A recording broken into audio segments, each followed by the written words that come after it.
ಶುಭಾಶಯಗಳು. ಶ್ರೀ ಮಂಜುನಾಥ್ ಅವರು ಅಂದ್ಕೊಂಡಿರೋ ಎಲ್ಲ ಕೆಲಸ ಕಾರ್ಯಗಳು ಆಗಲಿ, ಅವ್ರು ಏನು ಜೀವನದಲ್ಲಿ ಏನೇನು ಅಂದ್ಕೊಂಡಿದ್ದಾರೆ ಎಲ್ಲ ಸಿಗಲಿ ಅವರಿಗೆ, ಅವ್ರು ಅಂದ್ಕೊಂಡಿದ್ದೆಲ್ಲ ಆಗಿ ಒಳ್ಳೇದಾಗಲಿ ಅಂತ ನನ್ನ ಕಡೆಯಿಂದ ಆಶಿಸ್ತೀನಿ. ಅವ್ರ ಹಿಂದೆ ನಾವು ಯಾವಾಗಲೂ ಇರ್ತೀವಿ. ಅವ್ರು ಏನು ಮಾಡೋಕ್ಕೆ ಹೊರಟಿದ್ದಾರೆ ಅವ್ರ ಬೆಂಬಲ ನಮ್ದು ಯಾವಾಗಲೂ ಇದ್ದೇ ಇರುತ್ತೆ. ಯಾಕೆ ಮಾಡ್ತೀರಾ ಅಂತ ಕೇಳಲ್ಲ, ಏನು ಮಾಡಿದ್ರು ಒಳ್ಳೇದೇ ಮಾಡ್ತಾ ಇರ್ತಾರೆ ಅನ್ನೋದು ಗೊತ್ತು. ಹಾಗಾಗಿ ಅವ್ರು ಏನು ಮಾಡಿದ್ರು ಒಳ್ಳೇದಾಗಲಿ, ಹಿಂಗೆ ಜನರ ಸಪೋರ್ಟ್ ಇರಲಿ ಅಂತ ಕೇಳ್ಕೊತೀನಿ.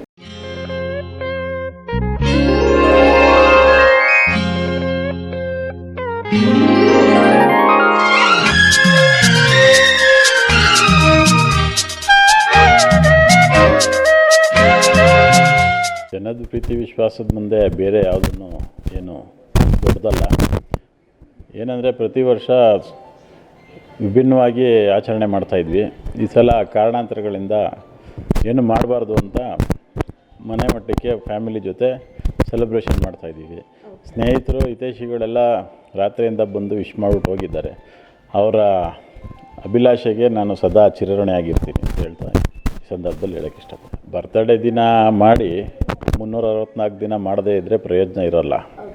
ನಾವು 365 ದಿವಸ ಮಾಡೋ ಅಂಥ ವ್ಯಕ್ತಿಗಳಾದ್ರಿಂದ ಬರ್ತಡೇ ದಿನ ವಿಶೇಷವಾಗಿ ಅನಾಥಾಶ್ರಮಗಳಿಗೆ ಇವತ್ತು ಒಂದು ದಿವಸ ಕೊಟ್ಬಿಟ್ರೆ ಇನ್ನು ಮಿಕ್ಕಿದ ದಿವಸ ಅವರೇನು ಮಾಡ್ತಾರೆ. ಹಾಗಾಗಿ ದಿನನಿತ್ಯ ನಮ್ಮ ಕೈಲಾದಂಥ ಸೇವೆಯನ್ನು ಸಾಮಾಜಿಕವಾಗಿ ಮಾಡ್ಕೊಂಬರ್ತಾಯಿದ್ದೀವಿ. ಅದೇ ರೀತಿ ಮುಂದೆ ದಿನಗಳು ಮಾಡ್ಕೊಂಡು ಹೋಗ್ತೀವಿ. ನನ್ನ ಮನಸ್ಪೂರ್ವಕವಾಗಿ ಇನ್ನೊಬ್ಬರಿಗೆ ನಾವು ಕೆಟ್ಟದ್ದು ಯಾವತ್ತೂ ಬಯಸಲ್ಲ. ಹಂಗಾಗಿ ನಾವು ಯಾವತ್ತೂ ಖುಷಿಯಾಗಿರ್ತೀವಿ. ನಮಗೂ ಭಗವಂತ ಅದೇ ರೀತಿ ಇಟ್ಟಿದ್ದಾನೆ. ಅದೊಂದೇ ನಮಗೆ ತುಂಬ ಖುಷಿಯಾದ ವಿಚಾರ.